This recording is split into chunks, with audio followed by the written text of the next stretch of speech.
Thomas Jefferson climbs the ladder. Oh my goodness! Come on!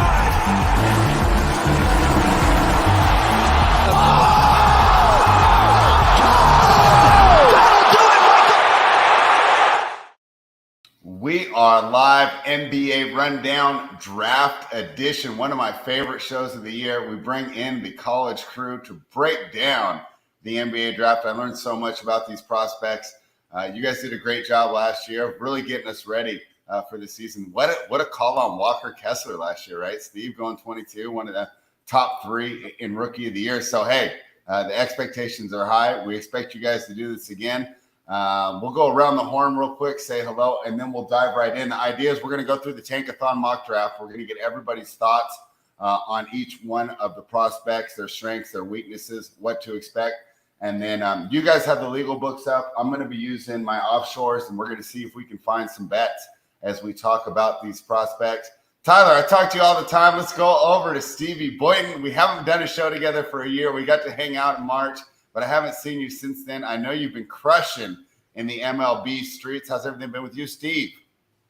Yeah, it's been good. MLB's been fun. Like you said, this is one of my favorite shows of the whole year. I like getting the whole crew in here, get everyone's thoughts. We get to give our opinions on our college guys. We get to kind of hand them over to you and Tyler. So, last year's show was good. The Kessler call went better than even expected, right? There is a guy in that same spot on the Tankathon mock that we'll talk about a lot that I think could have a lot of impact as well. But yeah, just pumped to be with you guys and to chat about these prospects for one last time. All right. And I don't have the names on the screen, Tyler. We'll have to figure out how to add those. But the man missing in the camera is Gav. But Gav did a great job on college basketball all year and, of course, is an MMA aficionado. Gav, thank you for taking time with us. What do you think of this year's class? Yeah, I mean, it's obviously going to be headlined, by Wemby. So that's what's going to be known for. But it's, a little bit deeper draft, I think. There's going to be some good talent that you can take swings on pretty late in this first round.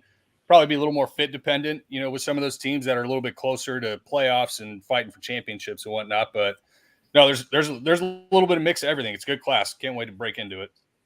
And Kurt, we're going to be relying on you more than ever because EuroLeague has become more and more prevalent here when we're doing these draft breakdowns. And there's definitely a couple guys that I can't wait to hear you talk about. What do you think of the, of course, I know you do college too, but some of these EuroLeague prospects, you think they're going to make another splash? We kind of lost. We lost Wemby, so I got to watch every single game from his year. Not last year, but the year before that, I got to watch every single game when he played for ASV. He left us. I think the only real prospect we have first round is James and Angie. And I do have a lot to say about him later. I really liked what I saw from him late in the season. But for the most part, that's really about it as far as first round goes. Because a lot of these guys are going the G League route and the OTE route or whatever it is. Well, so Wemby's teammates mocked pretty high. Yeah, but they're not in. So they're not in EuroLeague. Well, they're not in Do you watch soccer? Kinda, yeah. Okay, well, EuroLeague is the Champions League, and Victor left a team that was in the EuroLeague to go to a team that is not in the EuroLeague. So they don't play the same stuff. So you didn't get to roster Victor when you're exactly this year. We didn't get to roster Victor, so we didn't get to see a lot of his teammates. But I know he speaks really highly of him, so I think that they're kind of getting a little bit slept on from. I know they're getting talked up lately, but yeah, excited to get into it. I wish there was more EuroLeague guys, but unfortunately not this year. A bunch of veterans will come over later. I think we're going to see a couple in Summer League. I know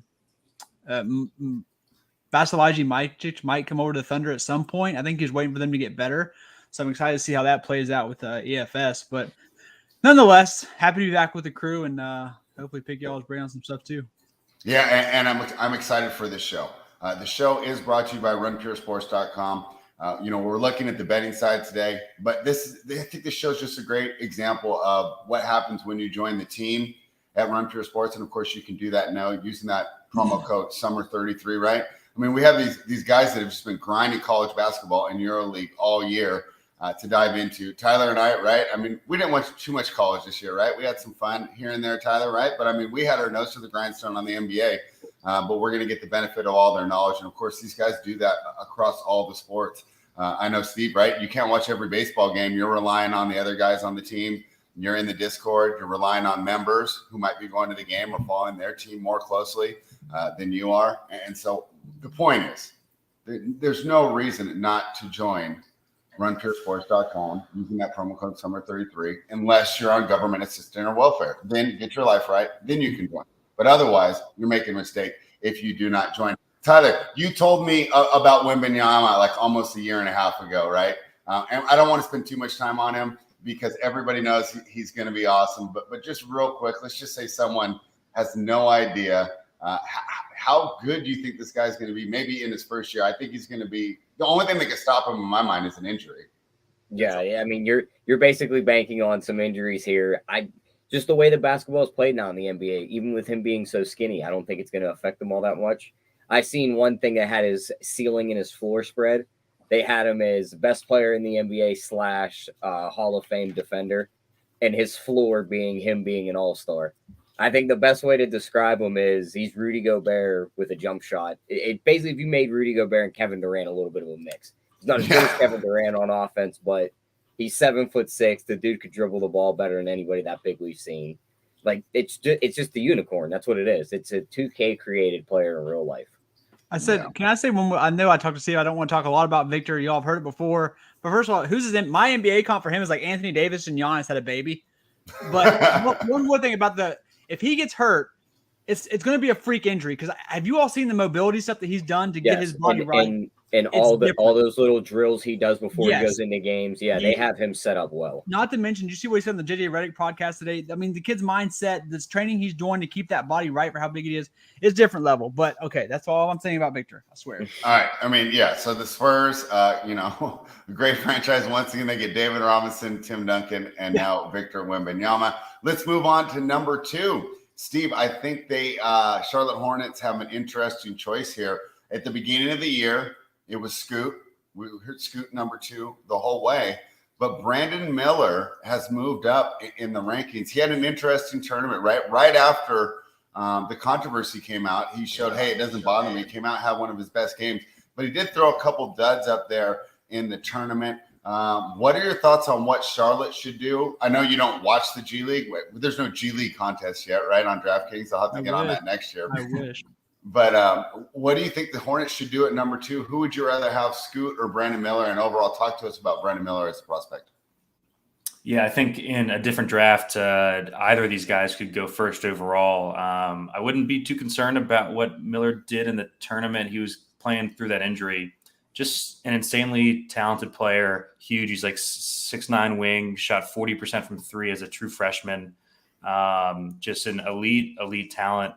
3-level scorer, got better defensively during the year. I think like the best comp for him out there is like Paul George. He plays similarly. I think he can be better than Paul George, honestly. I wouldn't. Yeah. So as far as him versus Scoot, I didn't see Scoot play much. So I won't say too much about that. I will say with the odds on Scoot, we took him like plus 110 or so a couple weeks ago. It's just gone back and forth. I'm not sure what they're going to do, honestly. I see on DraftKings right now, Scoot's minus 150, Brandon Miller's 110 or plus 100, but that's just gone back and forth. Honestly, I think that it's a home run pick either way. Someone that I was talking to that I know in the league said that if Miller becomes more aggressive and like has more of like an alpha mentality, like he has the body and the prototype to be like a Jason Tatum. He was better than Jason Tatum in college. So like you're starting with that as the ceiling, honestly. Yeah, your good buddy Michael Jordan calls you. He's trying to decide who to pick. Would you take Scoot Henderson or Brandon Miller at 2? I love Brandon Miller, but I'm taking Scoot Henderson. People are going to talk about, Brandon Miller is a better fit with the ball kid. I mean, fit to what? Fit a team that missed the playoffs by 20 some odd fucking games? You're taking the best player available. And Scoot Henderson, I think, is the only other guy with legit all NBA multi-year upside. people are going to kind of harp on the shot a little bit. Him being so good in the mid range kind of leads me to believe that as he just gets a little stronger, a little older, the range will translate. I'll tell you, I'll tell you something about Scoot. He is probably the most creative player I've ever seen when he decides to pick up the ball going downhill to the rim, right? John Morant gets downhill, turns a corner. It's fast, and it's like Russ Westbrook, just explosive, right? His timing, his slipperiness in the key, his ability to be, ambidextrous with both hands and finish, is incredible. He's going to put major pressure on the rim in the NBA. I just think that the upside is too high to pass on a guy like that. That being said, if you take Miller, I don't think it's good. He's a safer pick. Probably I would say higher floor. But yeah, it's still Scoot for me at 2. Yeah. Kurt, they were talking about Scoot doesn't shoot. And the counter argument was if you were coaching him and he was sitting there shooting threes, you would be like, what are you doing? There's nobody, on the floor that can stay in front of you, get to the rim. Who would you take, Kurt? I couldn't have said what Gavin said any better. I echo everything he said in the exact words, especially the end part. I think, the floor on Brandon Miller is probably higher. But you're not drafting these guys for a floor. I mean, let's be honest. It's nice, but you need franchise-altering guys up here, and Scoot's that. All right, Tyler, let's go to the betting perspective, though. It seems to see that our panel thinks that Scoot's the right pick, but this is the Charlotte Hornets we're talking about, right? They've been the best run franchise over the past 10 to 15 years. That's one of the reasons they are picking number 2.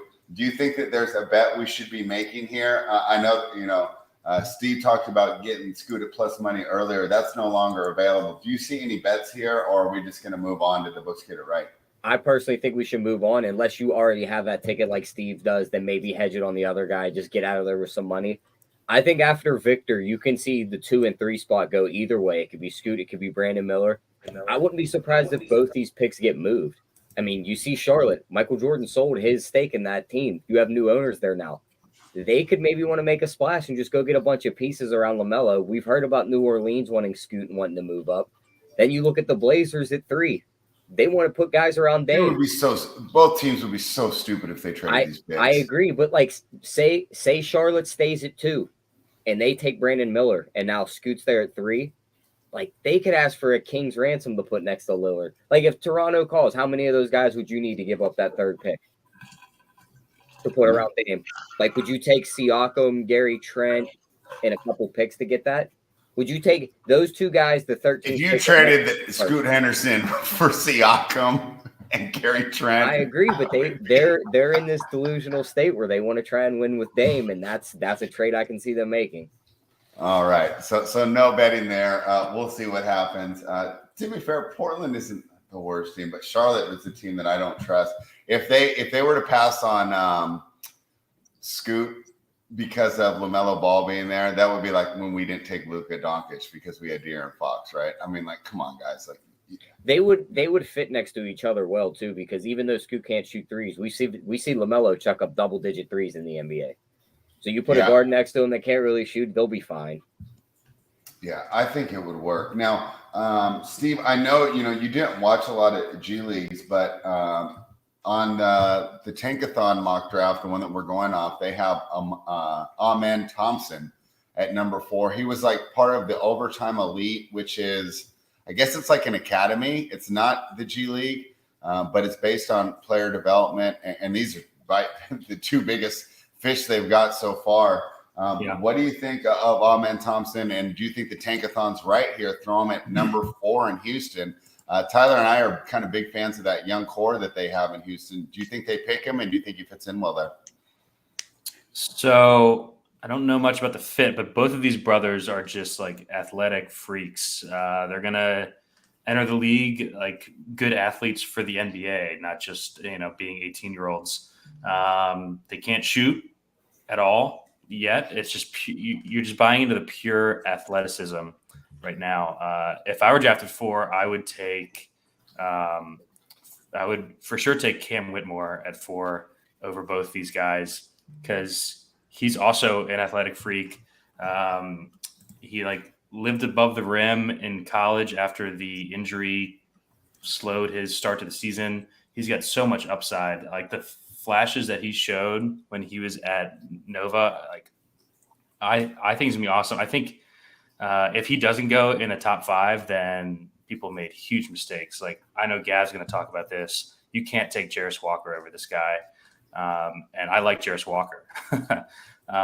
So yeah, I think Whitmore's the best pick here.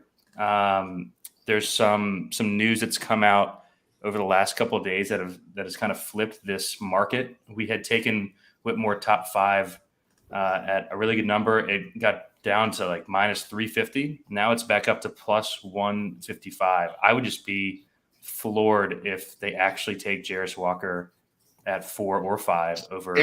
I would think if you lose that bet, I think it's because the Thompson twins knock you out.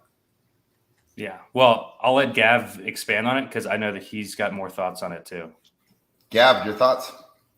No, it's, we kind of started with the Thompson twins, but I'm still in the Cam Whitmore camp. I mean, if you think about the offense and game flows that the Thompson twins got to play in, right? Just these up and down overtime elite games, just like glorified pickup games where they're just transition gods, right?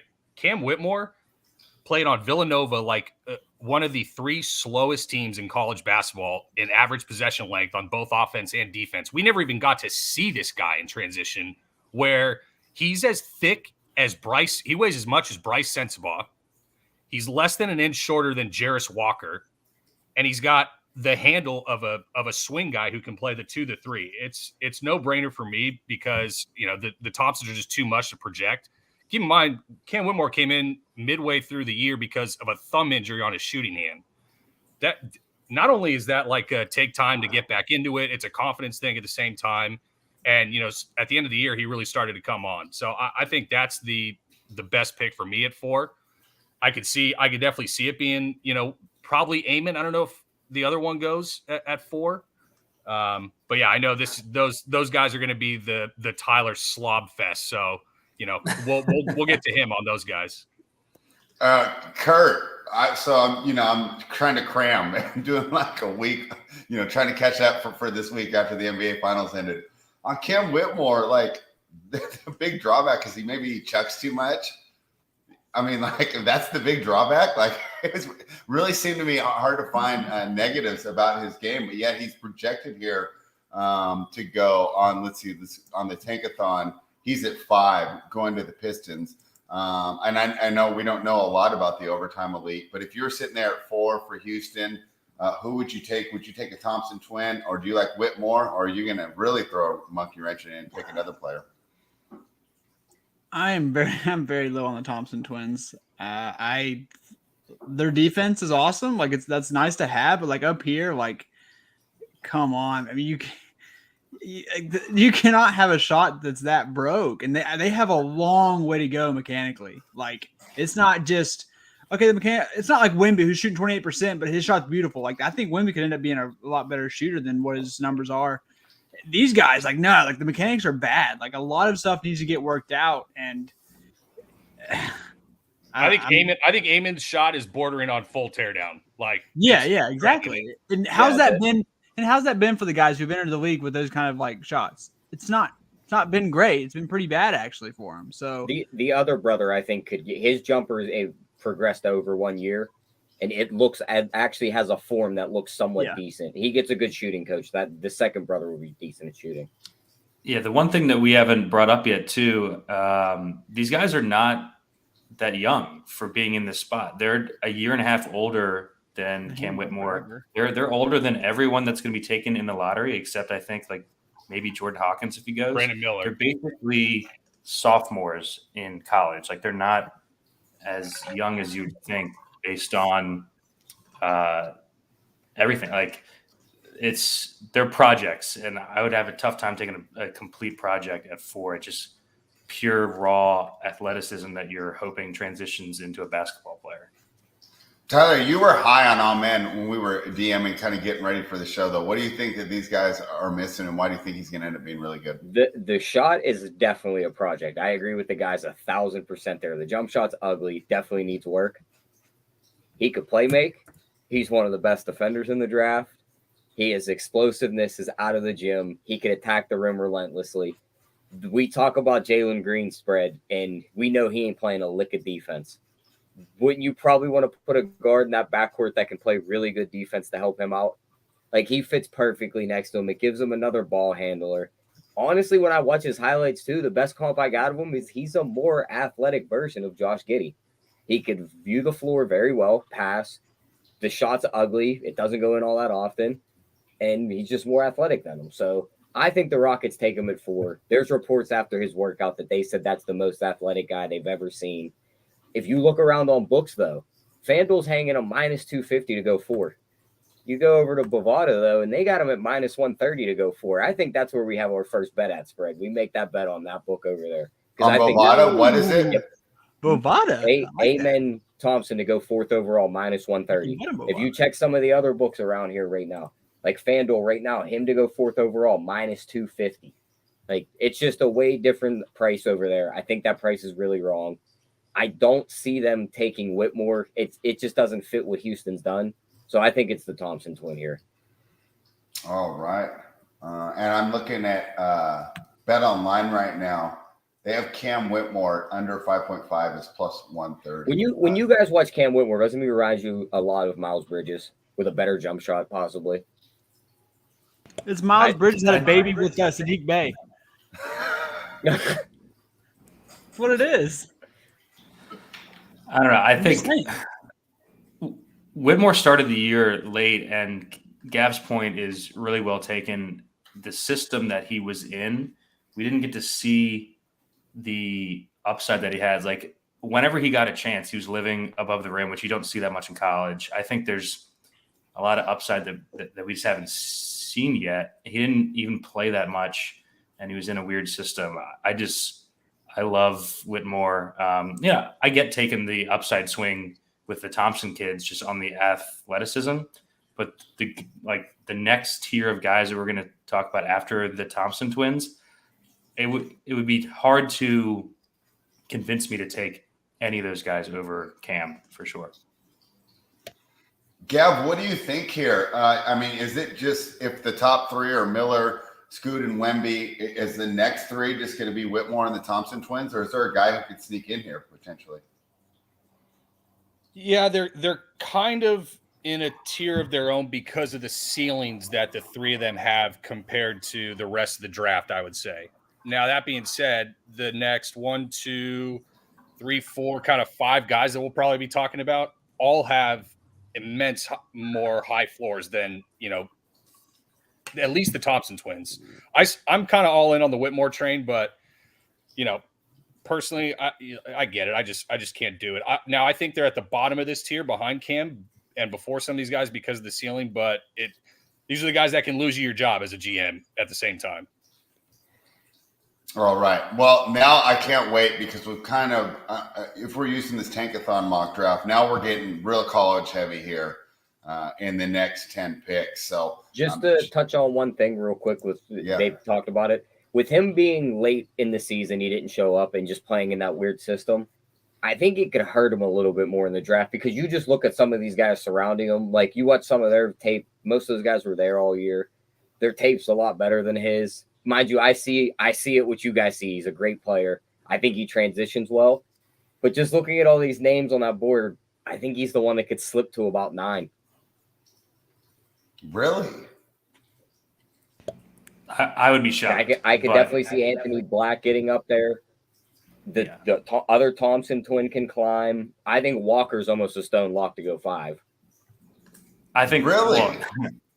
I'll let Gav. I think he fits talk perfect. about Jarace Walker.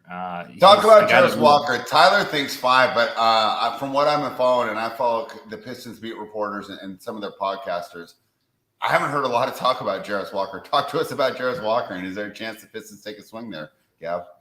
Yeah, he's 6'6.5" without shoes. So that was like one of the most kind of what the fuck metrics I saw from the entire draft. I was expecting him to be at least 2 inches taller than that. I think part of it is playing in a mid-major conference.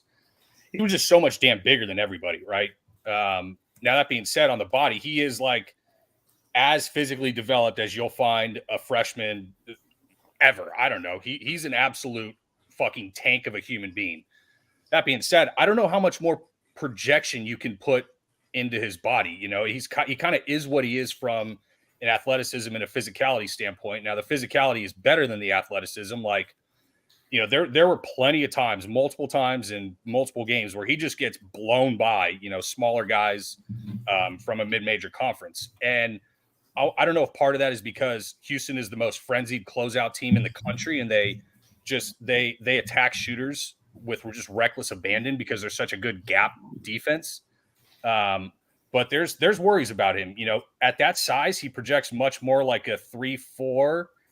And I don't know if he's really got the foot speed to keep up with, you know, you're talking about guarding small forwards. These are some of the most athletic human beings on planet Earth. And I don't know if he covers ground laterally and moves his feet. He's a little stiff in the hips, like, to do that. I thought his real upside was as a small ball playmaking 5. Like, if everybody's going to look at what Jokic can do, now he's not as tall as Jokic, but he still has a lot of similar qualities in terms of being able to play make from, you know, the 3-point line if he needs to, or the nail. He's a pretty good passer for, you know, his size. The 3-point shot, it was a little bit better than expected. But the versatility and kind of just ready-made size, I think, is the real draw for him. But just think there is some downsides too at that size. That was a little bit troubling for me to see. Kurt, let's assume that the Thompson twins, Whitmore, and all those guys are off the board. We're going in here. You're 7. You're the Indiana Pacers. Are you taking Jarace Walker, and what are your thoughts on him? I'm taking Taylor Hendricks, actually. All right, talk to us about Taylor Hendricks and why you like him more. He's long. I mean, is he taller than Walker? Isn't he like an inch taller than Walker? What was he measured at? He's 6'10". Yeah, he's like, Right? Yeah, 2 inches taller. Yeah, he's full 2 inches taller. He can't rim protect as well as Jarace Walker, but I'll tell you what, I think he can shoot a lot better. And I think the shooting will continue to get even – I think it'll translate perfectly to the NBA. So if I'm the Pacers, I'm taking Taylor Hendricks right here. Guy can stroke it. What do you think about Hendricks there, Steve? Yeah, love Hendricks. He was a guy who was like not even like a top 75 recruit coming in and then just exploded. Shot 40% from 3 at 6'10". I would take him over Jarace. I would take Anthony Black over Jarace. I just don't think Jarace Walker – what? Plus 250 for him to go 7th. I bet that like 5 minutes ago. Hendricks? On Bovada. Yeah, Hendricks was 7. Like, as much as we like Jarace Walker as a awesome college player, I just don't see all-star upside with him. I can see these other guys like I mean, we've talked about Cam Whitmore enough, but like taking him over Cam or taking him over Hendricks or Anthony Black, I see way more upside in all 3 of those guys. The Jarace Walker pick is just like he's got like a freaky long wingspan for even how short he is. I think he has like a 7'2" or 7'3" wingspan. He's going to be good defensively overall. I'm with Gavin. I was legit floored when I saw that he was 6'6" and not 6'9". I think that's going to be a huge issue for him. I like the Taylor Hendricks play. He's the guy who's just been rising throughout the process, as he should be. And as people figured out who the hell he was, kind of under the radar a bit at UCF. Honestly, the way that we found out about him was UCF was on a bunch of slates early in the season, and he was just smashing all of them. He's also young. He's a year younger than the Thompson twins as well, as most of these one-and-done guys are.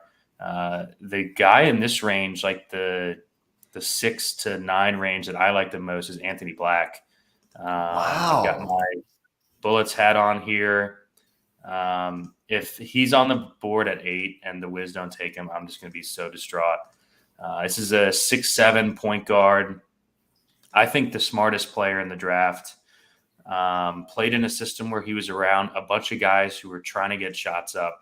So, like, if you look at his per game averages, they aren't great, but that's because he played on a really good team with 6 to 7 really good players, including guys that are going to be possibly lottery picks this year, and a guy who got hurt that I think was also going to be a first-round pick. So I think that Anthony Black is the best pick outside of like that top 6 that we had talked about. You just don't get the decision making at this size. He didn't shoot it as well as I thought he was going to, but I don't think that he's going to be a poor shooter. I think that there's just so much upside in Anthony Black. You just like turn a system over to him, I think, and just let him figure it out. Like he's taller than Jarace Walker. That is just so wild. Think about him with NBA spacing too. Like the spacing was very, very, very questionable at Arkansas. Yeah, like he had to play with 2 the spacing bigs. in the NBA is going to be insane for Black. It's going to be. We might have to get the lotion out a couple games. You know, I mean, it's going to be fun to watch. I think that's our second bet of the show spread. I think we see Steve's Washington Bullets take Anthony Black at 8 at plus 150. They hired somebody in that front office that comes from OKC's tree. He's supposed to do a lot of the draft overlook stuff. Now you run that through your head and look at everyone OKC has drafted over the last year, 2 years, 3 years. Long guards. If they were in this spot, who's OKC taking? Anthony Black. Washington's going to default to him, I think. I think that's where he ends up. So, Gav, obviously I was just cramming, but the big drawback for Black seemed to be the shooting.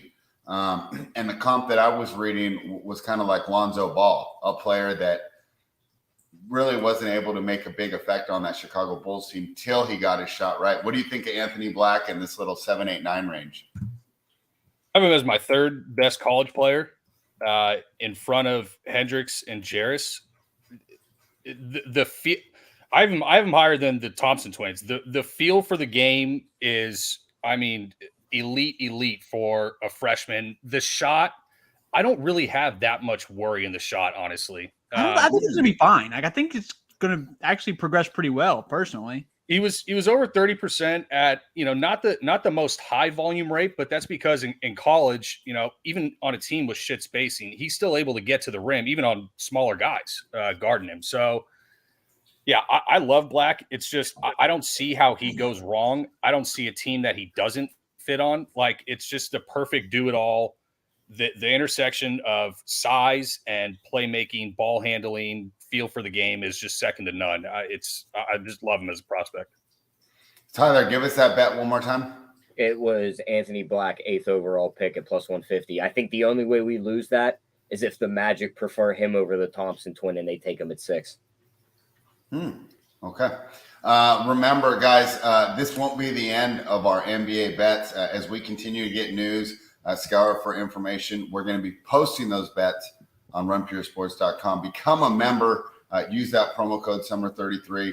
But this show is just, it's to get everyone ready so you can come back, maybe after your team drafts, go back, see what we talk about each player and what you're getting there with 3 guys that grinded the college streets all year and were able to do it profitably. So they're familiar with these players. They're able to win money on these players. And now they're handing them over to us so that we can do that. Use that promo code. I wanted to talk about one more little thing about a guy we talked about in Taylor Hendricks. Yeah. I think a long shot play here at 20-1 is him to go 5. You just look at Detroit. They need a forward that can switch, play defense. They have the centers. They have the guards. They hired 40% from 3 at 6'9" in college. Yeah, no, but what about this? He can shoot a bunch of threes. He's switchable 1 through 5. Their coach is now Monty Williams. He's almost a little bit less offense polished Mikal Bridges. I think there's a very good chance at 20-1 his name's called. I'm debating on that, or what about the hometown team? Not his hometown, but UCF, Orlando at 6. They were one of the worst 3-point shooting teams. One of the worst 3-point shooting teams. Like, where do you plug them in at? Who's coming? Like, what do you do? I think if you're in the top 8, you just got to take best player available. Grady Dick's going to be available at 11 too for the Magic. Yeah, that is true. But maybe they don't. How do you run that lineup, Kurt? Like you running Paulo at the 5? That's what I was thinking about. In my head, I was like, I don't know. I mean, maybe you're running Franz at the 2. I think as far as giving away bets, DK has got Hendricks under 8.5 at even money. Love that play. So I'm going to add that. I'm going to put that in the Discord as well because I think he goes, 6 to 8 ish. I would be floored if a couple guys that we're about to talk about go before him, honestly. So Hendricks under 8.5. Yep. Yeah. All right. I'm gonna double check the odds elsewhere. I just have DK pulled up. That's the now. best odds, Steve. I was checking that one out earlier today. Yeah, I got minus 125. You think he's still good at that price? I think they it nailed goes this 6 to mock 8. with. Yeah. I think they nailed the Magic. I like Tyler's play of doing it at 5 or just doing what I originally already bet is him going to the Pacers, because I think they nailed what the Magic are going to do. Take Thompson for the defense and then go get a shooter at 11. I think they nailed that. I mean, they need the three so bad. That's 2 threes right there. Two small forwards. And Gavin, anymore? Go ahead. 6th overall pick.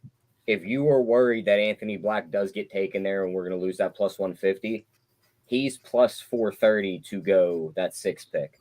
So if you wanted to put a little bit on that to back yourself up, I think that's the only. I don't see the Pacers they have so taking many him. point guards though. I think Cole Anthony's a free agent now. They could also do a signing trade with him. Markelle Fultz can't really shoot. I don't think they're in love with I don't want to him. hear Cole Anthony and Markelle Fultz in the same sentence. Anthony Black. Get all the way the fuck out. Yeah. They do need to ship out. They got to do something. Those guys aren't playing over Andy Black. Now here's one for you, Spread. If you're Orlando and Dame's not sitting on a no trade clause like Beal was, where he just traded himself for a bag of chips. If I'm Portland, screw this guy. I'm getting the most value out of him I can. I'm calling Orlando and I'm saying you could have Dame and give me 6, give me 11, and give me Cole Anthony and Markelle Fultz, and you could have them. Run them with Paulo, and you rebuild right there. I hate that. I just threw up my mouth. Oh, Why? It's not the best, but what else did you trade Dame 40 for? years old. Oh, you hate it for Orlando. Yeah, definitely hate it for Orlando, but if I'm Portland, I'm trying to steal everything. Oh, yeah. From them right Tyler's now. right. You got to try. All right. Gav, is there anything we missed here on Jarace Walker, Taylor Hendricks, or Anthony Black? No, I think we covered it pretty thoroughly. All right, let's move on. Jump to you there, Steve. Derek Lively. I know this is lazy comp, but you were high on Mark Williams last year. And I felt that was one of the reasons I think the Hornets are a stupid organization. Why were they running Mason Plumlee out there? Right? It was like the second they finally put Mark Williams in the starting lineup, him and LaMelo seemed to have a nice little chemistry. Tyler, we rode them on the NBA playbook for about a week and a half, and then LaMelo goes out for the whole year, right? It was like they had two young guys. They were developing together. But the lazy comp is Mark Williams. What do you think of that as far as, do you think he's better? Do you think he's worse? I see Derek Lively going at 10 here for Glaucoma's Dallas Mavericks.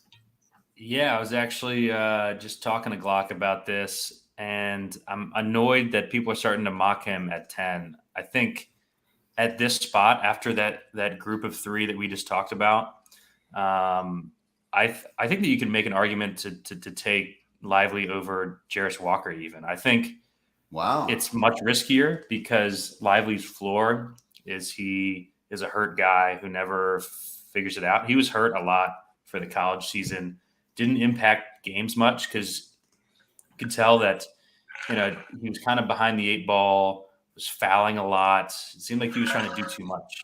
But this is the number 2 recruit in the class. Legit 7'1". I think outside of Wemby, there's no one else in the first round that's 7 feet tall here. So you've got a guy who's 7'1". He's going to be, like, at the very least, he's going to be really good defensively and is our first rim protector of the draft outside of Wembanyama. I've heard that he can shoot some. So he's not just like a complete stiff. So the comp to Mark Williams there ends a bit. Mark Williams, much, much better college player, obviously. I love taking the upside swing on Derek Lively at any point in the draft. And I don't know the fit with the Mavs, but him versus the next half a dozen guys, I think he's got the highest ceiling of anyone as far as impacting the game. All right, yeah, can't wait to talk to you about some of these other guys because there were some guys that I did really like here that I think. I mean, this is such a deep draft. Normally 10 to 20, it feels like you're shooting for hopefully a role player, a contributor. Your high upside is a contributing starter. I think you can get some studs in here. Gav, your thoughts on Derek Lively, a player that averaged 4.2 blocks per game last season? Yeah, I can only imagine what his per 40 rates were in that department as well, because he didn't play a whole lot. I think part of why he didn't play on the perimeter was because Duke had the best stretch big in the entire country in Filipowski. Mm-hmm. But yeah, if he came into college supposedly being able to shoot the three, not at the craziest, just net burning clip, but he could do it. You'd have to at least respect him, and if that can translate in the NBA, I mean, dude, this guy is a freak of nature as a 7'1" guy. Like he moves his feet better than Jalen Duren. He's got a quicker second jump than Jalen Duren, and he's taller and longer. And now he doesn't have the Walker Kessler instincts, but I mean, you're talking about at least similar, rim protection upside. And God forbid if he can, stretch to the perimeter at all. I mean, yeah, you want to say like one of the top 5 to 7 ceilings in the draft. I can buy that 100%. Kurt, I love Jalen Duren last year. There was like a little stretch right when he got that starting role that we were rostering him a lot there on the NBA Rundown, talking about him. And then, of course, he got priced appropriately, and then you just throw him in there, whatever. But comparisons to Jalen Duren and your thoughts on Derek Lively. Wait, who's the comparison to Duren? Well, the original comparison I made, the lazy one, was the Mark Williams, just because it was another Duke center. But Gav was talking about how he's a better athlete than Jalen Duren, and I was impressed with Duren's athleticism last season. I think like Steve mentioned about the reports of him having that shot down. I mean, I read it like multiple places that they're very, very impressed by his ability to stretch the floor. And I was like, and maybe all he needed was just that opportunity. I mean, you play him beside Flip, like, yeah, why go out there and chuck when that's just not how it works. Like, he's supposed to be in the paint. Maybe he just had it all along. We just didn't get to see it much. And now he's working even on it even more in his game.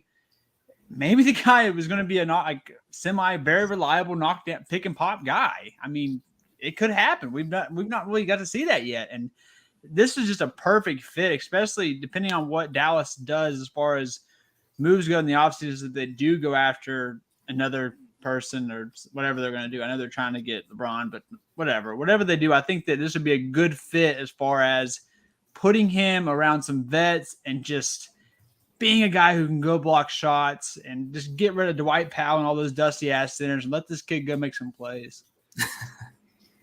Yeah.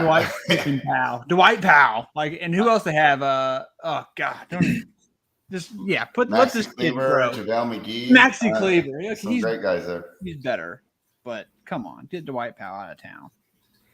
All right, Kurt. I found a message in the chat that Tyler, the one thing I was going to say, and I think you agree, it's going to be hard to bet that 10 pick because of the chance of them trading it. So I was gonna say Lively's the pick, but I don't think it's the Dallas Mavericks that make it. The trade that makes the most sense, I think it sticks out like a sore thumb after he said he doesn't want to be in a rebuilding phase. They flip Podol for that 10th pick, and the Raptors draft either their guard there or his replacement, and then they also draft 13th. So they just get their 2 guys right there. All right.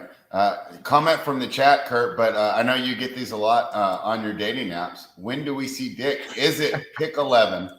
And I don't know what to make of this guy, right? That is a big league transition. Give this man a raise. That was good. Is he Jimmer Fredette? Is he going to get played out of the league, or is he Duncan Robinson? Is he going to be able to shoot so well that he gets a huge contract? What do you think of Grady Dick, Kurt? He's a better Duncan, right? He can defend a little bit better than Duncan. I'm not saying he's an elite defender, but he can. We just saw Duncan do a lot of things too, but what we saw when we see Duncan do good in the postseason, I think that's what we're going to get from Dick, like every game. So, yeah, I believe in Dick. I like Dick here at 11. I like Dick when I'm in Orlando. I think it's a great fit. They need a 3 so bad. Give me all the Dick. Gav, your thoughts here on Grady Dick? The question is he going to be able to do – we know he can shoot. Is he going to be able to do everything else enough to get minutes and contribute on a playoff team? Yeah, because of just the premium that the three-point shooting is in the NBA. I mean, the jump shot is just phone booth, sex level, gorgeous, repeatable. Like if you looked at his jump shot overlay, like, they do the pitching overlays in MLB and you see where the pitches go, his jump shot would look exactly the same every single time. The footwork, the base is great. Now he's going to have to profile as like a 2, but you probably have to hide him on 3s on defense, but he rebounds way better than a lot of these, guys we're comparing him to.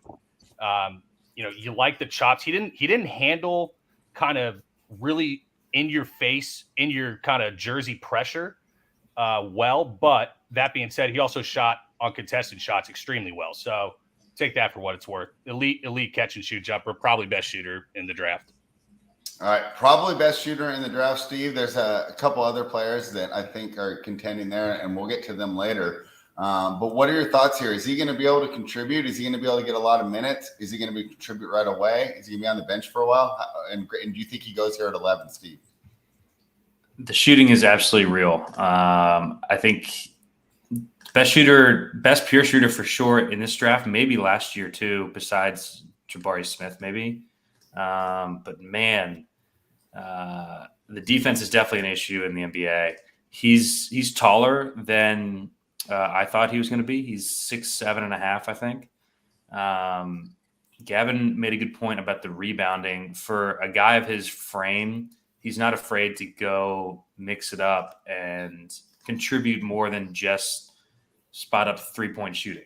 I don't love him like in the top 10 or 12, but he's got that one trait that is so elite. So like at this point in the draft, a lot of times you're looking for that one elite trait. I would prefer that to be like at the back end of the lottery or maybe just after the lottery and shoot for more upside at this spot, honestly. But, there are teams that – Who's got the most upside? Let's just say Orlando GM calls you and they say, we want the guy with the highest upside. Wait. Can I guess? I'm so sorry, Spread, but I was about to ask Steve, what would you think about them going Jordan Hawkins right here? Too early? So the difference – both have pretty shots. I'm not sure how popular an opinion this is. I would take Jordan Hawkins before Grady Dick. But what could they do at 11? But to answer Spread's question, the highest upside of the guys that are left right now, I think someone like Nick Smith Jr. has a ton of upside, a ton of downside. It depends on what these teams want to do. It reminds me of kind of last year where in this range we had the Wizards take Johnny Davis trying to be safe, and then the Thunder take Jalen Williams, right? Like the guy who could have been terrible but had way more upside. Grady Dick's not going to fail. He's always going to be able to shoot, right? So like you have that in your back pocket. If the defense improves, or he is able to do anything else, I think he'll be a smash. Like the basketball IQ is high. He fits anywhere because he doesn't need the ball at all. He's a movement scheme shooter. So whoever needs that, he'll be an excellent fit. Jordan Hawkins, he's another excellent shooter. Would you consider him to be at that same level? Yeah, I think Hawkins, like I just said, I think he's my favorite shooter in the teens. I've got a couple of unders on him. I like the under 15.5.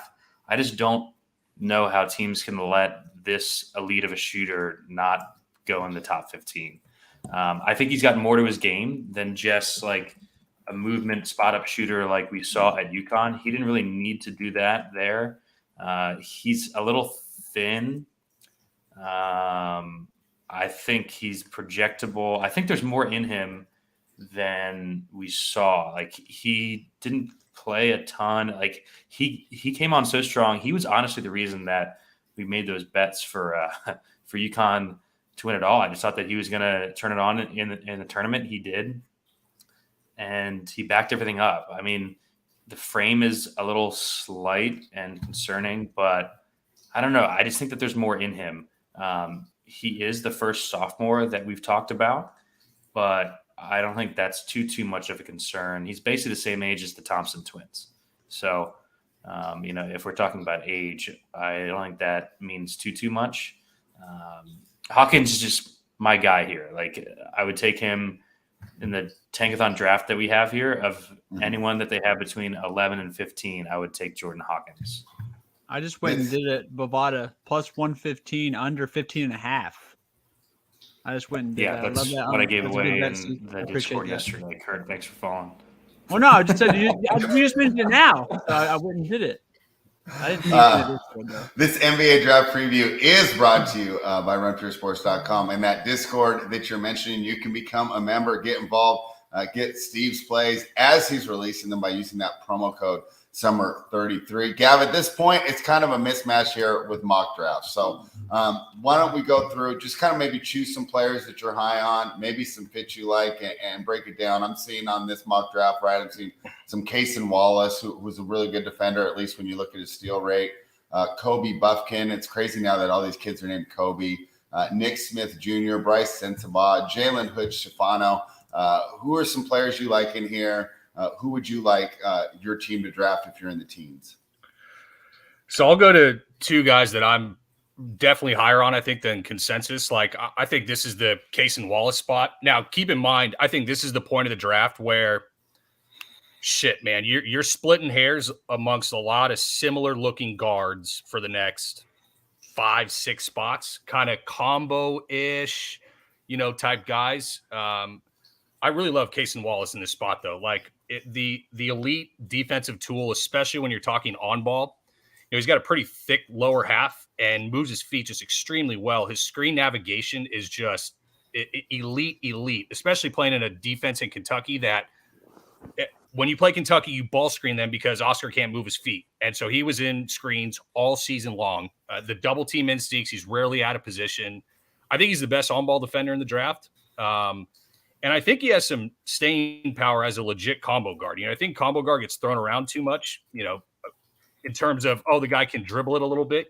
Combo guard needs to mean if your point guard's on the bench, like this guy can actually run point and facilitate offense from the point of attack for spurts. And I think Cason Wallace can do that a little bit better than some of the other guys that we're going to talk about here. He is a legit 1 and 2, probably 3 switch. But I mean, is probably going to be able to guard the elite athletic burst guys on the offensive end, even though that might be one of his drawbacks and that he's not the most quick twitch guy. But the instincts, the feel on the defensive side is just too good for me. He's going to play in the NBA for 12 to 15 years because of his defense. And if the offense ever comes around, he's going to be a scary two-way guy. And we know that Kentucky guards traditionally have done well in the NBA. Calipari knows how to find those NBA talents. Kurt, guys, we're looking here in this range. Choose one, break them down, tell them why you want them on your team. I was going to go super low in my yearly guy, Jameson Angie. Super young. I'm trying to find the stats of what he did. I'm pretty sure he got one of his starts came late in the season in the playoffs in like a game they really needed him. And he just did what we talked about Derek Lively doing, except I've seen him do it, the pick and pop, the blocking shots. He's so young and raw. I mean, the shot blocking is awesome. So at 24, I think you're getting a high upside pick for a guy who can come in and help you win some games. Yeah, I see him mocked to the Kings. I would love that because we need some rim protection. So you all remember Usman Garuba that plays for the Rockets? Yeah, he's on the Rockets. Okay, so imagine that, but with a lot better ability to stretch the floor. That's what I think Jameson Angie is. And we're going to need that next to Sabonis. I'm now that you've talked about him and I looked him up, that's kind of the pick I want. Gab, talk about some other guys here in this teen range. I've seen, let's see, on the end, we haven't talked about Kobe Buffkin yet out of Michigan. Your thoughts on him? I'll actually segue. I'll give Steve Kobe Buffkin. He's a little bit higher on Kobe than I am, but I'm going to go. Okay. The other guy I was going to mention is Nick Smith. Okay. Now I kind of got a kick during the year, out of laughing at some of these idiot national reporters who were just, Nick Smith is the greatest college player we've seen. This and long since all this, the scoring, and he didn't really do shit, right? Now another 17 points. Yeah, another guy who came in to the season injured. The fact that he kind of finished out the year and didn't just shelve it, I think he hurt himself from a draft perspective, but it kind of tells me a little bit about, the kid himself, and I'll trust kind of that intangible factor. The thing about him, dude, he's the touch god in this draft. Like his his bag from 8 feet to 15 feet is excellent. Like, and while he didn't shoot the 3-pointer very well, or at least up to expectation, that touch within kind of 8 to 15 feet, the 75% free throw percentage, like, I tend to believe this guy's going to be a high 30s-ish kind of 3-point shooter in the NBA, and with the ability to do it on his own. Like, that's one thing that I think is really, really lacking in the college class is guys who can go get their own shot. It's like, it's Cam Whitmore, it's like Nick Smith, it's Keontae George. Like, I mean, it's pretty thin, pretty fast. The upside is nuclear level shooting, I think, with Nick Smith, and his upside is like, I think, leading the NBA in scoring type guy. He might do it in a relatively not as efficient manner as some, but the offense is there. You know, people are worried about the size. He'll put on size. He's young. I think that's where teams got to look. Although I think he's going to slide more into the late teens. Steve, Kobe Buffkin, Nick Smith, mocked right around the same area. Who would you rather have, and what are your thoughts on both players? It depends on what you want. Nick Smith, definitely. Come on. Definitely higher upside. Came into college as a top 5 recruit. Like Gavin said, was hurt for the majority of the season. We've seen guys shut it down. He did not. He wanted to come back and play for his team. That was a good team. I think that says something about him, and a reason that we've been lower on guys who have not done that. So he's definitely the upside swing play. I like Buffkin. So Buffkin came on a lot during the season. Just kind of does everything really well. He's like a well-rounded player, which you don't get a lot of at this point in the draft. You're usually hunting one trait. Buffkin's above average at most everything, I think.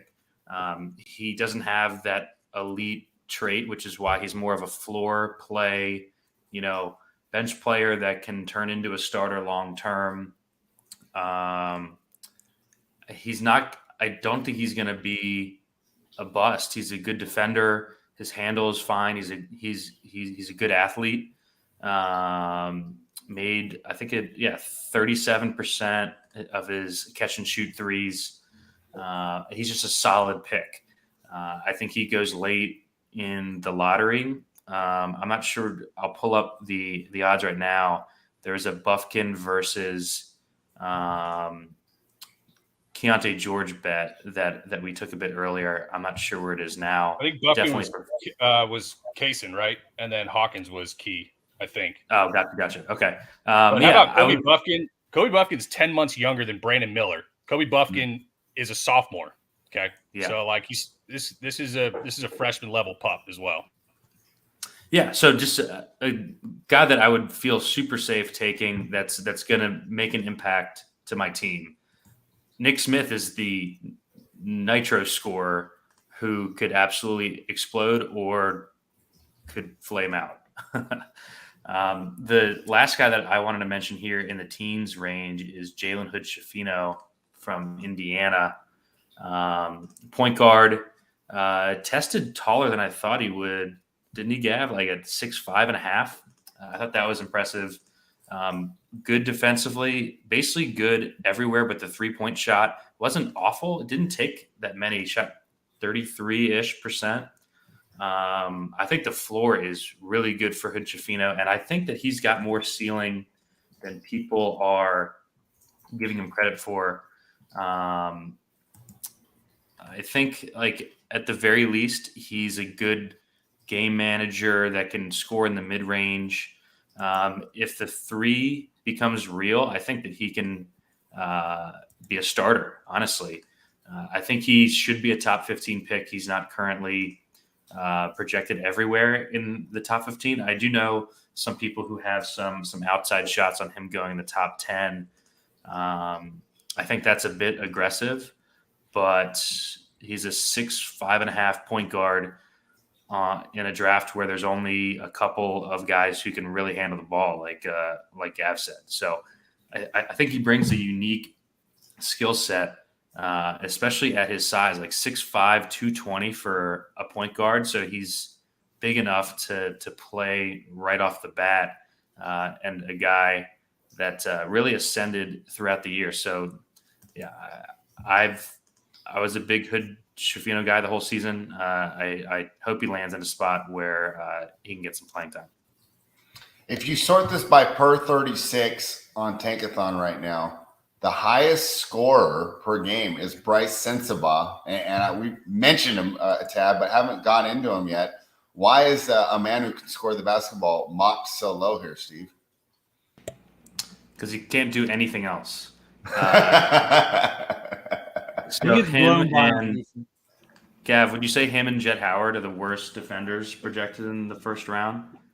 I mean, to even call them any sort of thing resembling a defender, I think would be giving them too much credit. Like, absolutely clueless with no. So they're worse than Grady Dick. Oh yeah. Oh, way worse. Wow. Yeah, like Jet Howard, if he had any clue how to play basketball, would be a top 12 pick. Bryce Sensabaugh, if he had any clue on defense or tried at all, would probably be in the lottery. Like, there was a point in Gav, late January, where we thought that Sensabaugh was going to ascend and be like a top 12 pick. He can shoot the shit out of the ball. He does absolutely nothing else. Like, he was losing time at Ohio State as a top recruited freshman because they couldn't play him. Like, the on-off splits were so bad. He can't guard anyone. He just gets relentlessly attacked. The scoring's real, but I'm not sure you're going to get anything else out of him. I could see him maybe working off the bench against bench players, but he's not going to be a starter because he's just going to get lit up like a Christmas tree. Him and Jet Howard, both of them shot. Does he have the 40%. potential to be there? How some of these guys are bad defensively, but it seems like they're not trying. I think it might be lateral quickness with him, honestly, and want. He's got stone feet. Yeah, Sensabaugh is slow, and so I thought he was he looked overweight in college. He probably weighs 240 and should probably be playing around 220. Yeah, him and Whitmore weighed in at the same weight. Kate, if you looked at them next to each other, it would look like one has been dry scooping creatine since they came out the womb, and one's been stuffing Twinkies. It's a pretty bad body. Oh god. Yeah. All right, Tyler. Can we get Gavin's opinion on Brandon Pods? Oh, we'll get there. We'll get there. He ain't in the conversation yet. Tyler, have we found any bets here in these teams? I think it's really volatile, but that gives us an opportunity to make some money, or we're going to wait and kind of try and get some info. I think we already picked out the best bet. Steve talking with that Jordan Hawkins bet. I just don't see how he gets past 15. If he gets to the Hawks, I think the Hawks take him. Somebody could easily trade up and come get him too. OKC's got to pay all these guys eventually. They can't just keep drafting guys. So that's a spot where I could see a team trading up to 12 to come get him. A guy I wanted to ask Steve about, though. This big coming out of Alabama sitting at 22, Noah Clowney. I've heard a lot of stuff about him. My buddies watched a lot of the Alabama games this year. He's telling me this guy is comp to the Florida State guys, the Isaacs, the Barnes, just a tall, lanky guy that plays good defense. What's your thoughts on him? Yeah, so I'll let that's Gavin's guy. Is that Gavin's guy? Yeah. All right, Gav, let's hear it. So, initially going to the draft, I thought that Hendricks was going to get the Jaren Jackson comps, but he's really more of a weak side rim protector. Now, Clowney is a much longer odds to kind of hit his ceiling than a Taylor Hendricks, but man, the upside is there. They don't make guys at 7 feet who can defend the rim, who can step out. Now, he only shot 30% from three, and I think 65% from the free throw line, which isn't the greatest, but the stroke is there. It leaves you more optimistic than the stats would have you be. And Bama was kind of a team that was just really forcing it from three. So, I think when he ratchets down the volume a little bit at the NBA, he can rise in efficiency a little bit. But I mean, one of these guys at 6'11", 7 feet that have elite, lateral quickness for their size. So yeah, I didn't think that he was going to start in the conversation in the teens, but you're starting to see some people taking their shots and saying he's got a chance to go here. I love the guy. I think the ceiling is there. You're going to probably need to be in the right developmental system because the field definitely isn't there yet. but elite level athlete, 3-and-D guy at that size is, what the NBA is all about. Yeah, so this is only our second 18-year-old that we've talked about. Him and Cam Whitmore are the only two that are still 18. This is your 7-footer who can shoot, probably a bit of a project, but he walks in as an elite defender already. He can make shots at the rim already. And for a guy that only shot 33%, he's pretty confident when he does shoot them. So like he's not timid, only taking them when like he's wide open. This is definitely my guy in the low 20s as well. One of the guys that Gavin and I have been high on for a while. Kurt, do you think I see him mocked to the Nets a lot. I mean, is he going to be able to get playing time there with Claxton already in there? Or do you think it's going to be a project we're not going to see him for 2 to 3 years? I think he could easily spell Claxton for a little bit. I think that's actually going from Claxton to him would actually probably be pretty nice. But it's just athletic bigs. I don't know how much they'll do it the first year, but definitely room to happen. 10, 12, 15 minutes the first year. I could see it maybe. One guy that we skipped over here that's mocked high before we get into the guys mocked in the 20s was Victor's teammates. I hope I pronounced this right. Bilal Coulibaly. Kurt, did you see him at all? Didn't get to see him. Okay. Ever. I don't think anyone in the panel watched him at all, did they? I was surprised to see him so high. I watched some film earlier, and I can tell you right now, Spread. Remember Dante Exum? Yeah. Back. He's back. So that's I had a feeling. Yeah, he can't shoot a lick. He's very long, can defend a little bit. He has no kind of bag to get to the rim whatsoever. So why are they mocking him so high? He's been just flying up the draft boards. I mean, 18 years old, 6'6", 7'2" wingspan, can put it on the deck, has a little bit of a shot, and will be elite defensively as soon as he steps in, supposedly. Okay, well, that makes sense then. Didn't you fire on his over? Yeah, I bet the over 11.5 at -110. Now the thing with that is, I don't think the runway is very long because supposedly he's got a lottery promise, which is kind of why he, in addition to playing during some of the combine stuff, why he hasn't really done workouts. So we don't got much room to play with, and I think OKC obviously at 12 kind of sticks out as that's a pretty ideal fit. So it's a thin margin, but man, when you start running down 10 names, if you can't find names to draft Bilal Coulibaly over in the first 11 picks, just hang it up. Burn your GM's office to the ground. and just look at the guys waiting right behind him on this mock draft. Jordan Hawkins could easily slide in front of him. You guys talked to Nick Smith. If somebody loves that scoring potential there, he could slide up there too. Kobe Buffkin, he's a young guy. I think that over is looking. I think there's a lot of pathways where he doesn't go in that top 12, in that top 11. I don't see him going the top 9.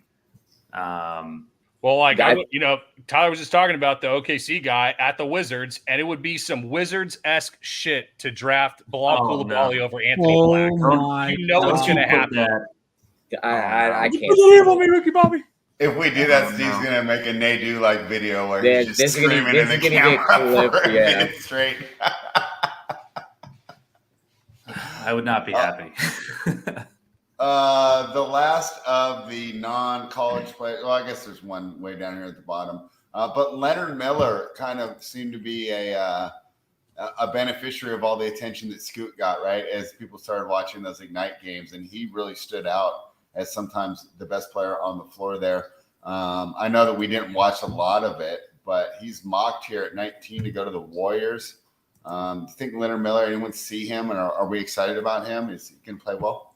I touched a little bit of film on him earlier. I mean, you talked about the per 36 numbers. When you do that per 36, he's the highest rebounder on this mock draft. Okay. I mean, watching him play kind of reminds me of just a taller version of Jared Vanderbilt. Good around the rim, can't really shoot, doesn't really pass well, can defend. That's about it. So the Warriors draft him. They get their second version of Draymond. Yeah, they just got to get him to be able to pass the ball a little bit.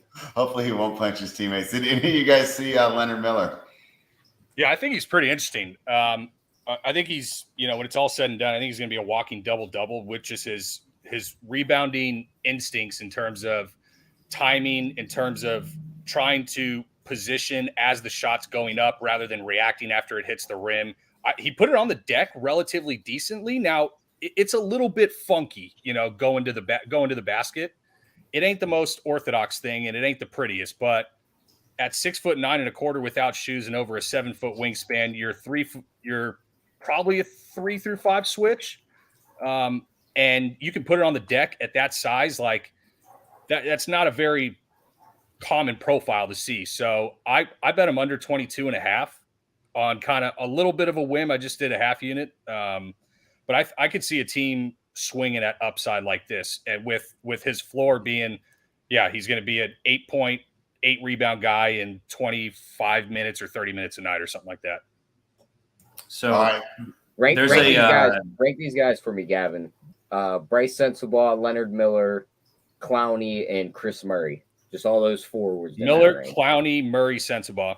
Okay. Definitively. Wow. Murray the highest?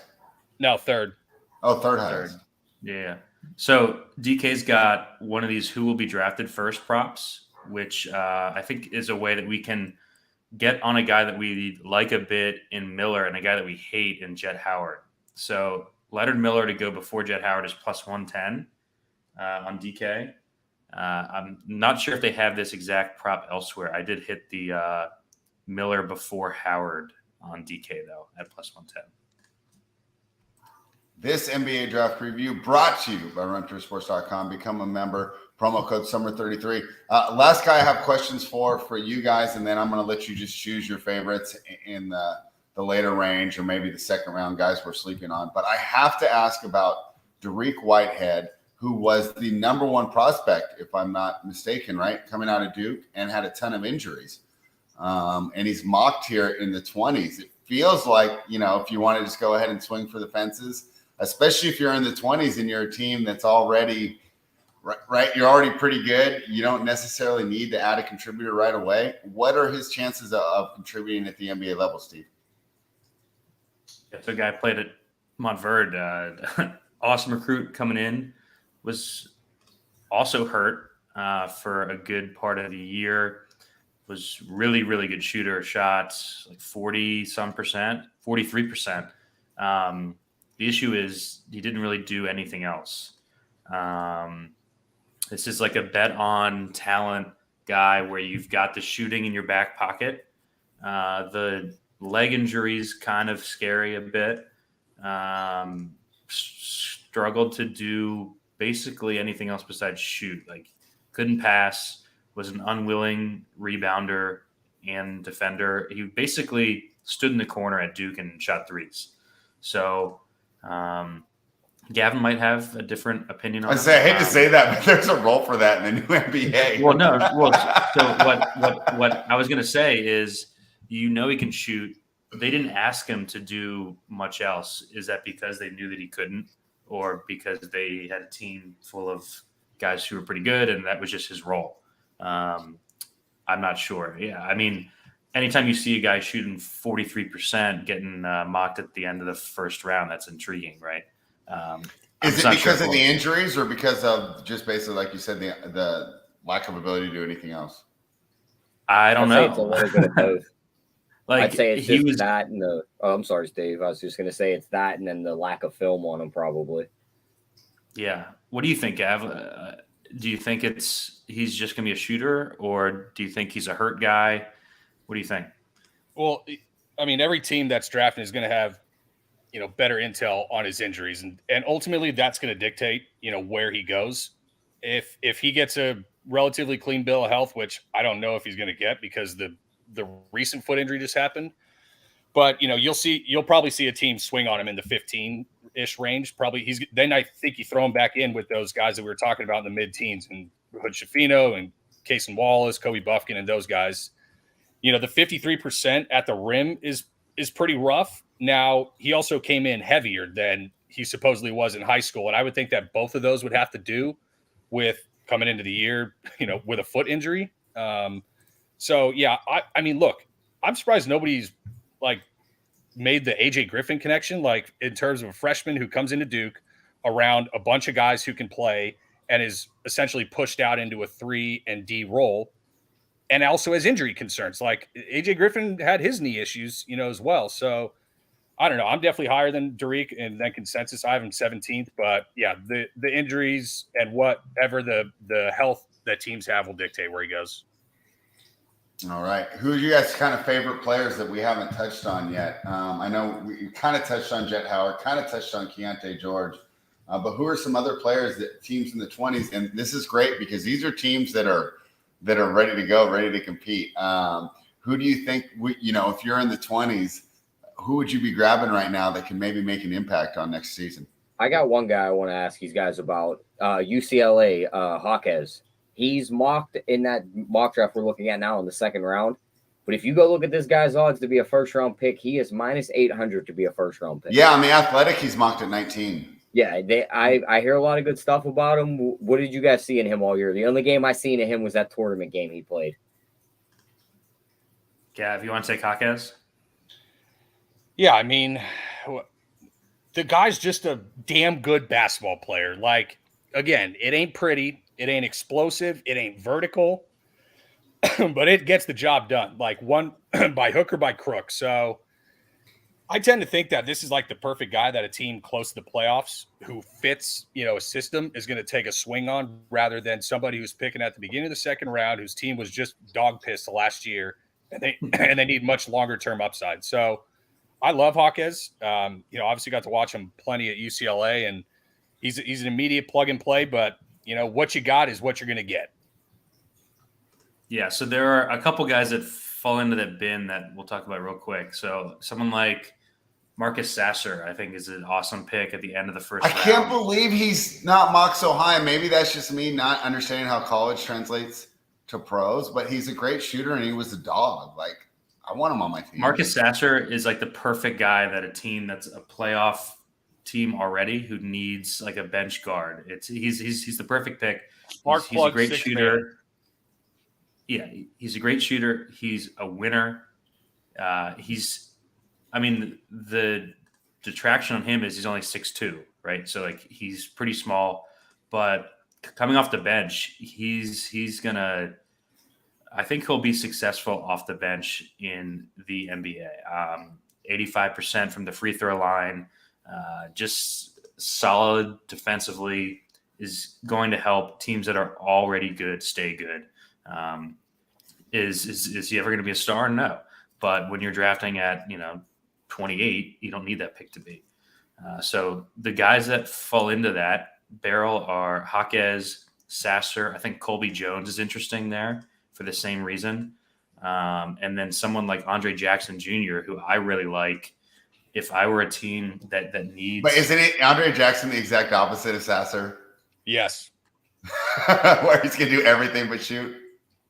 Yeah, but it's impacting winning. Like Andre Jackson doesn't have to score to have an impact on the game. Like he's the best like I don't know how you say it, Gav. Like if he could shoot 33% from three, he'd be a top 7 pick. Wow, he's so good.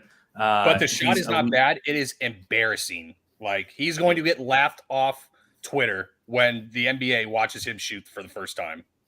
Like we're talking like the next Lou Dort. I mean, but he impacts the game so much in every other way. He's elite defensively. He's a great rebounder. He's an instinctive rebounder. He's an insanely good passer for his size. So, yeah, I mean, he can't shoot worth a lick, but he does. The things that impact winning, besides scoring, like a team that doesn't need more scoring, I think I would take a chance with Andre Jackson late in the first. So there's like that group. And then there's the upside swings that like guys who could be great, but they're either super young or they're not polished. That's like your Gigi Jackson from South Carolina, who reclassed. He would be a freshman this upcoming year. So he's also 18, played on a dog shit team at South Carolina. Those things just never kind of work out, right? Like a guy who's talented, who wants to put up stats for a bad team, it never looks good, right? And that's kind of what he was. He doesn't really know what he's doing yet, but the talent's there. 6'9", 220. I'm looking up Gigi Jackson right now. 1.6 assists to 5.2 turnovers per 100 possessions. Yeah, he was on a bad team trying to do everything, and their coach just kind of let him do it, right? So he would be like the early second round, like bad team, take a upside swing play. I do want to let Gav talk about Brandon Podds, though, because we skipped over him. I think he'll go in the late first round. Yeah, it's at least indicated by the DraftKings odds. I thought I was going to be able to definitely bet him as a first round pick at something like we got Nemhard last year when it was like plus 300 or whatever. But they were all over this. He was a fast riser during the combine. It was a kid that didn't really play at Illinois his first year, transferred to Santa Clara, and just tore it up. Not all in different from what Jalen Williams did, but he's more of a 6'4" lefty guard. There's a little bit of Kobe Buffkin to him in terms of nothing's elite, but everything is pretty good. The feel is elite. The decision making is great. The mid range is good. He has range. Again, nothing's explosive, nothing's super athletic, but he's someone who's also going to, be able to come off the bench as a creator for a playoff ready team and definitely be able to make an impact. Highest 3-point percentage in college last year, 44%, by the way, on 6 attempts per game. So going to always impact playing a the super game. up and down, Santa Clara pace team that's going to look a lot like the NBA. So, I'm all in. All right, second round steals can make or break a GM. Who do you guys like in the second round here? I'll talk about a couple guys, but I'll start with one. If you need a bench scorer that all he's going to do is be like a nitro scorer off the bench, which we've seen a lot of in the NBA over the last 10 years ago. Turk Smith from NC State, I think, is interesting. He's not going to wow you with any of his percentages, but this is just a pure score. So while the names are escaping me right now, I know that there are plenty of examples of that in the NBA, like guys Cam Thomas. Yeah, like guys who are not going to wouldn't have the impact against starters, but against bench pieces, they just know how to score, and some teams need that. So I think Turk Smith is really good for that exact thing. He's my first one here. I have a couple more, but I don't want to take one of Gav's. So go ahead. Gav, favorite second round steal here? I wouldn't be completely surprised if Julian Phillips snuck into the first round either. Kid that, I don't want to play for Rick Barnes either, so maybe that's why he stayed in the draft. But it's a little bit odd for a kid with that kind of pedigree to go to a school in Tennessee where you're definitely buying in. He's not going to be a me first guy to stay in the NBA draft without some sort of relatively positive report. Now, the shot is pretty rough. The ability to put it on the deck is relatively rough. The defense is very, very good. It's like one of the highest rated defenders on Evan Mia's site, which is a college basketball analytics site. And I could definitely see some team taking a swing on pedigree, especially if it's a team that might even trade up into the first round to go get him.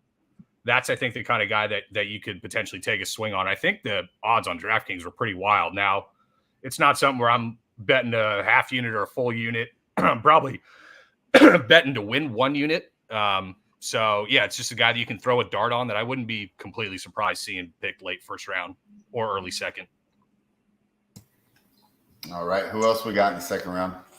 Yeah, so I'll give a different type. We've talked about a lot of safe plays. I'll go with an upside guy who we really liked in college, not polished enough right now to play in the NBA from day one, but Mo Gee out of Washington State, 6'11", almost 7 foot sophomore, came to school, I think, with no idea how to play basketball. Really, really improved this season on a team that wasn't that good. Really stood out to me. Lots of double-doubles. You could see him learning the game on the fly and just getting better game by game. And guys who are 7 feet tall that just have like natural skill, you don't get late in the second round, or you do, and it's a guy that like is a draft and stash. I think he can develop into a good player. I worry a bit, like he's super skinny. The frame is kind of bad, but if we're talking about second round guys for an upside swing, I think that he would be on my list for sure. I got to ask you about 2 guys. I mean, they're just the elephants in the room. You look at the second round, in my opinion. Amari Bailey, Imani Bates, 2 guys, top 5 recruits coming out of high school.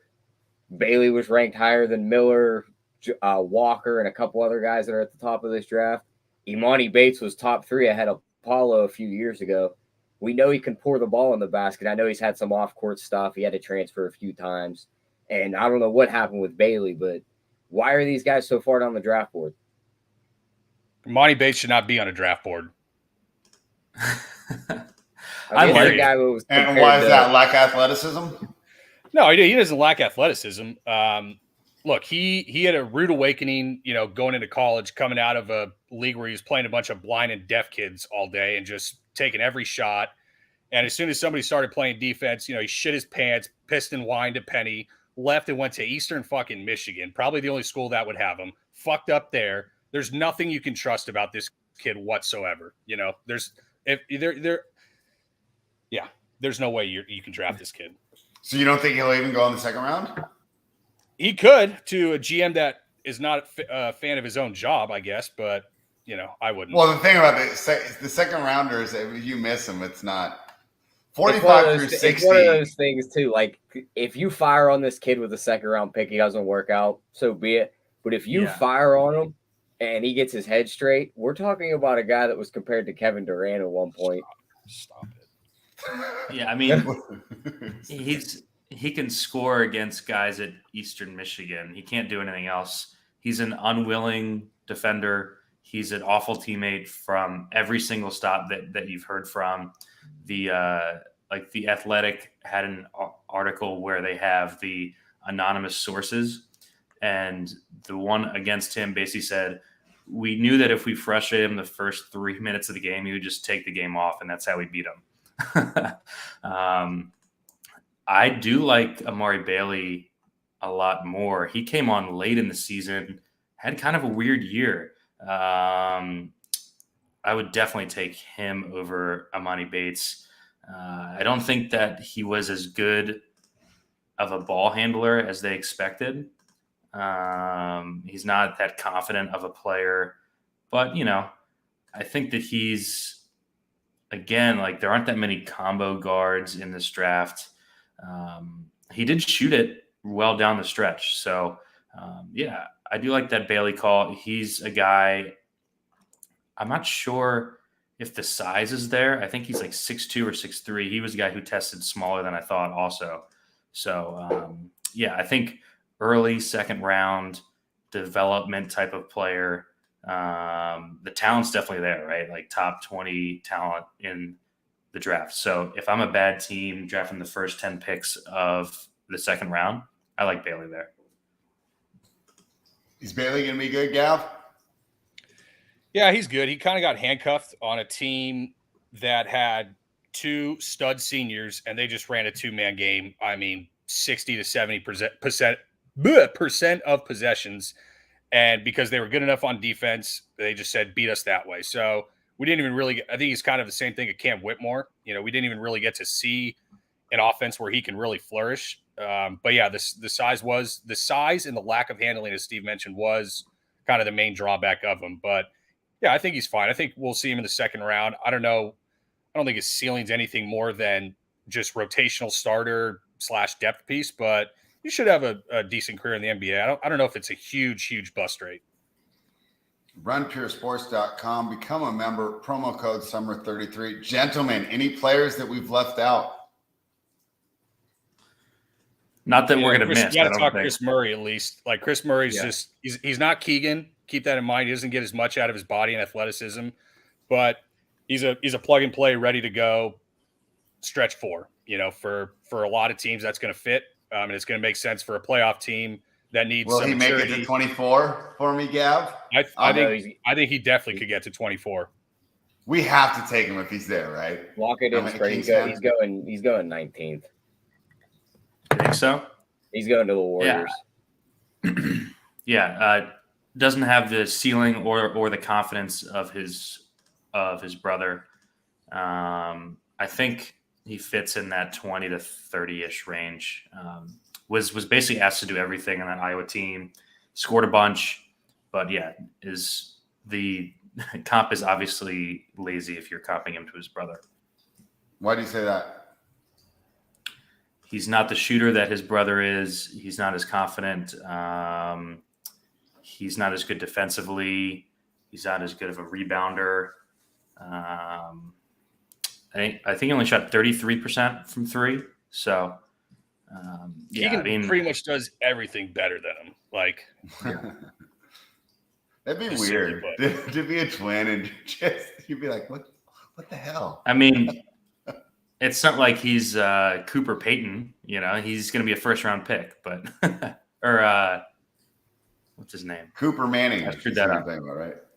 Cooper Manning. Sorry. Yeah. All right. Well, I would be happy if we got him. I'd also be happy if we got the guy from the Euro League that Kurt talked about there. So, if any year for us not to, obviously top 10 is awesome, but I feel like, even in the 20s, there's going to be quality players that are going to be contributing. Maybe not this year, but within the next 2 years. This is one of the best drafts ever. And then, next year's show is going to be fun because I'm hearing that 5 of the players from this year would be number one next year. I heard next year's draft similar to the Richard Jefferson draft back in the, 2000 Spread, or was that 1999? That draft that was just terrible. Yeah, which is why it's weird that like someone like Gigi Jackson would reclass into this draft. But that's where we're at. He's going to be an early second round pick. I read something too, Spread, that a lot of the teams that are just bad this year, like if they don't move up, they're just crossing their fingers that the Cooper Flagg kid reclassifies and comes out next year instead of 2 years from now. I mean, Steve, I don't want to pile on, but I mean, the Wizards, they're setting up the tank for the historically bad draft. It's a bad time to start a rebuild. I mean, and it'll be even worse if they draft Bilal Coulibaly at 8. Wizards are gonna wizard. Spread. How many superstars are getting traded? Who's moving in this draft? Is Dame moving? Is LaVine moving? Speaking of that, Tyler, there's a line on Bovada. I took under 8 trades in the first round, minus 120. If I like it that. takes 9 trades, I like that. Yeah. If 1 out of every 3 picks gets traded, okay, fine, beat me then. But yeah, there's no way. I think a lot of these rumors are unfounded. It's so funny. You can tell who likes actual basketball and who likes transactions on the podcast. Like it seems like some podcasts are just dialing up all the content now, and like they're real quiet, in February and March when we're actually breaking down the games. Some of this stuff is so overblown. Yeah, it's so overblown as far as these fans just want to just throw out fake trades for their team. Like even with Dame, I would be surprised if he's moved. And I would not be surprised if they used the number 3 pick and he wasn't moved. I could see that, and then he's moved like a month from now. Yeah, I don't necessarily think that we're going to see that many. If you lose that bet, Gav, to me, it's because teams in the 20s are moving around. I think it's that, and I think you see somebody come up to 2 or 3 to get Scoot, and then just chaos ensues from there. Yeah, we saw Portland do the same thing last year. Are they going to trade the pick? Are they going to trade the pick? Oh no, they picked the kid that hasn't played basketball in a fucking year. Yeah, the biggest. And to be fair, I thought it was a good pick, but as far as like the Warriors, like Portland is such the baby Warriors. Like they're on the 2 timelines deal, right? Because he was one of the biggest projects, and I think the project's going to work. I loved what I saw from him. and we had no idea. Spread, please tell me there's no way that the team that once drafted Greg Oden trades number 3 for Zion. They can't do that. They cannot rekindle that past. They cannot do that. If they trade Zion, I think it's gonna be like Beal. I think he ruined his value. There's no way they trade you can't trade the number 3 pick for Zion. I think you try and pillage Toronto for almost everything they have for that 3rd pick if it comes down to it. Yeah, that's probably the only one. Right, it's your best option if you want to win now with Dame. But can you imagine you have like Pascal Siakam will be like a net negative contract in 3 years and Scoot or I totally agree. But league. You just look around the league. It's like if we want to win with Dame, who's our best trade option? Probably you Toronto. Can't win with Dame. I mean, if you don't want to win with Dame, you ship his ass. Call Portland the Wizards West, right? Yeah. I mean, it's just like it's not going to happen. You had your shot. It's too late. Get him to a contender. Oh my gosh! And talk about not maximizing. I mean, Beal, right? Probably could have got one of those, the 2-3 first-round picks a couple years ago, right? I mean, you could have got. Yep, that'll be the last time you see a no trade clause in the NBA too. Yeah, he basically just chose his disaster. team. I mean, he chose. Well, you know what the best part, Spread, is that his agent is like his dad works for the Suns. Yeah. And it all went down on Father's Day. It's like, here's your gift, Dad. Here's Bradley Beal. Yeah. So bitter. Let's stop talking about Bradley Beal. The good thing, Steve, is you guys are finally moving on, and it feels like you finally have the right. They said that the 3 washed point guards have now run the gauntlet altogether. The Washington, Houston Clippers with John Wall, Russell Westbrook, and CP3. Yeah, unbelievable here. Jesus. All right, gentlemen. Anything else that I missed? You know, this is such a fun show, but I feel like there's just so much. I mean, I was trying to prep and just one fun question for these guys. I think I know their answer though. Cross out the top 3 guys. Who's going to be the best player in this draft? Yeah, it's Cam Whitmore. See, yeah, I knew it. All right, cross out the top 4 guys. Cross out the top 4. Give me another one. Anthony Black. Okay. That's crazy. I'm so worried about his shooting. Yeah, that's the top 5 on my board, but I mean, you're asking college guys who haven't seen the Thompsons, you know. Yeah, that's true. The other one I took, Spread, that's available to us, I took under 7.5 non-NCAA players in the first round at plus 135. Okay. So I think we have 6 guarantees in terms of Victor, Scoot, the Twins, Miller, and Koulibaly. Okay. That essentially, if I'm looking at this right, then to beat us, we need 2 of Sissoko, Rupert, Najee. That's pretty. I think it's only 3 other guys in play. So 2 of those 3 guys have to make it into the first round to beat me at plus money. I thought that kind of looked off a little bit, so I took that as well. Yeah, I like that a lot. And if Kurt likes Najee, then I love to fade him even more. Now we can talk shit now that he's gone. Yeah. It was past his bedtime. He got off.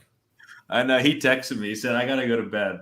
I knew it. He really did. I knew it. I knew he had to go to bed. Right when he got off at like 9 o'clock, I was like, he's going to bed. No, his 54-year-old girlfriend wants to hit the early bird special at Red Lobster. He had a bone.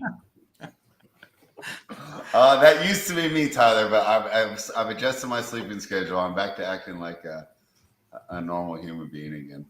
All right, gentlemen. Anything else that we need to tell the people here before we get off? I think go ahead, Steve. Lastly, between now and the draft, I'm sure we'll be firing more stuff in the Run Pure Discord. So if you're not a member, go ahead and sign up, and all other plays will be in there. All right, and Steve, we got to talk about runpuresports.com real quick because obviously Tyler and I, right, we're getting I think it's much deserved break after being up over 40 units on the year on the NBA playbook. I'm spending that money. I'm going out hiking. I'm having a good time, but I'm still winning money using the Run Pure content, and you and the team are a big part of that. Talk to me about what the baseball strategy is. Gab, talk to me a little about the MMA and how people can still keep winning in the summer while they're waiting for Tyler and I triumphant return in October. Yeah. So MLB, we do a playbook every day. It's a rundown of the slate, top pitching options, top stacks, thoughts on, and like a write-up on all the best plays on the slate. We've got core plays, which is all of our coordinators who are playing lineups. It's a subset of their actual lineups that they are entering and their favorite plays. We've got a couple of coordinators that put up their entire player pool. So you get their pitchers, their top stacks, their top one-offs. And I think the Discord is just a great added tool to the membership. All of the coordinators are in there throughout the day talking about ideas, lineups, the slate, answering questions. So I see you've been doing well on baseball. Are you using the SaberSim tool or are you hand building using the rest of the content? Yes. So this is my first year using Saber. I've been using it for every slate.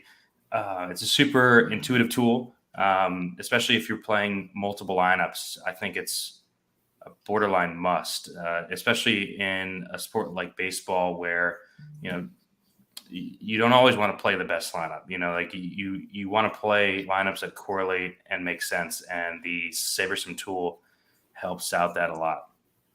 All right. And also, if you're new to it, right, and you want to jump in and you're a newbie, that's where the Discord comes in, right? You can say, hey, Steve, I'm having problems using Saber. These are my issues. Or, it seems like I'm getting really chalky lineups, but the coordinators are there to help you out. Gav, MMA is another sport that takes center stage during the summer, and I know you're deep into that. Talk to us about some of the Run Pure MMA content. You guys got good content. It's the content for you guys is definitely better to follow than just the way that I play MMA. There's a lot of different ways to skin the cat. I'm probably on the highest end of the risk profile, and I only hand build. I don't do SaberSim. So I'm a little bit weird on the DFS MMA side, but no, I saw the guy's new show. It was good with I can't remember the guy's name, but no, you guys do good MMA stuff as well. I'm looking at it too and making money from it, so can't recommend it more highly. Yeah, and Tyler and I are also making money on the bet side. And the great part about that, Tyler, it takes me like 90 seconds a day to make money using the Run for Your Bets tool. I have my coffee. Speaking on that spread, our guy Joey Work's been on an absolute heater over the last couple of weeks. I believe I'm loving he's it. 8-1 in his last 9. Our accounts are filling up with money just like all the Run Pure subscribers. So just like you were just getting ready to say, you get over there, you look at the sheet, you could be wiping the sleep out of your eyes. You just click the button. You can go right back to bed and just count the money later.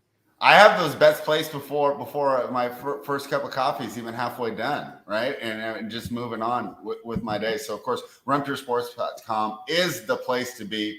Promo code SUMMER33. I mean, that's aggressive, Tyler. 33% off. I mean, usually it's only 15% off, 20% off, 33% off. We really want you guys here to join the team, get in on the winnings. So, runpuresports.com is the place to be. Tyler, how do we end the show? I feel like I did a good job hosting so far, but I'm out of gas. Take it over from here. I mean, do we just go with our normal words of wisdom? I mean, we don't have our guy Gav here anytime, and I feel like and he's going to bring fire. Yeah, good point. Let's do that. Gav, words of wisdom for the people before we sign off. Yeah, I don't want to hear about no fucking Woj bomb, no this bomb, no that bomb, not the bomb you left in the toilet, no bomb, nothing. Okay, it's smokescreen season. Don't lay heavy juice outside of the first couple picks because this just one or two weird moves of one team in the draft can kind of change the entire course and direction of it. So don't correlate all your bets to kind of one script. And don't lose money. God damn it.